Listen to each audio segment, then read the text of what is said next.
वृद्धाश्रम। रात को कार्तिक ने मम्मी पापा घर आए तो कार्तिक ने उनके सामने एक अजीब सी जिद रख दी। वो कहने लगा कि मुझे दादा दादी, नानी और नाना जी चाहिए। कार्तिक 9 साल का था। उसके मम्मी पापा एक ही कंपनी में काम करते थे। उनके ऑफिस चले जाने के बाद वो अकेला रह जाता था, इसलिए उसका ध्यान रखने के लिए घर में एक नैनी रखी हुई थी। कार्तिक अपनी मम्मी पापा की इकलौती संतान था, इसलिए कार्तिक की हर इच्छा पूरी की जाती थी। कार्तिक पास ढेर सारे खिलौने थे, पर नैनी और खिलौने के साथ खेलते हुए वो ऊब चुका था। इसलिए एक दिन उसने मम्मी पापा से कहा कि वो लोग उसे छोड़कर ऑफिस न जाया करें और उसके साथ घर में ही रहें। मम्मी पापा के लिए ऑफिस छोड़कर घर पर रहना संभव नहीं था, इसलिए उन्होंने नैनी से कहा कि वो कार्तिक को पास के ही पार्क में रोज घुमाने ले जाया करे। उनका कहा मानकर नैनी कार्तिक को पास के ही एक पार्क में ले गई। शाम का वक्त था। पार्क में बहुत सारे लोग थे। वहाँ झूले लगे हुए थे जिन पर बच्चे झूल रहे थे। कार्तिक भी उन सब बच्चों के साथ झूलने लगा।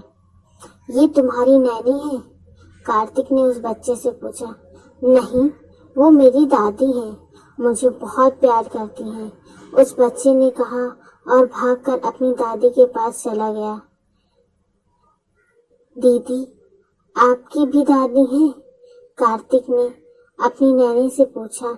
नहीं, मेरी दादी तो अब इस दुनिया में नहीं रही, पर नानी है और नानी जी भी। नैनी ने बताया कि कार्तिक और नैनी घर आ गए। रात को कार्तिक के मम्मी पापा घर आए तो कार्तिक ने उनके सामने एक अजीब सी जिद रख दी। वो कहने लगा कि मुझे दादी, दादाजी, नाना, नानी जी चाहिए। उसके मम्मी पापा उसकी बात सुनकर चौंक गए। नैनी ने बताया कि पार्क में बहुत से बच्चे अपने दादा दादी के साथ आते हैं।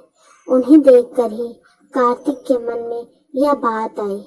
कार्तिक की मांग गलत नहीं थी, पर पूरी भी नहीं हो सकती थी, क्योंकि चारों में से कोई भी अब इस दुनिया में नहीं था।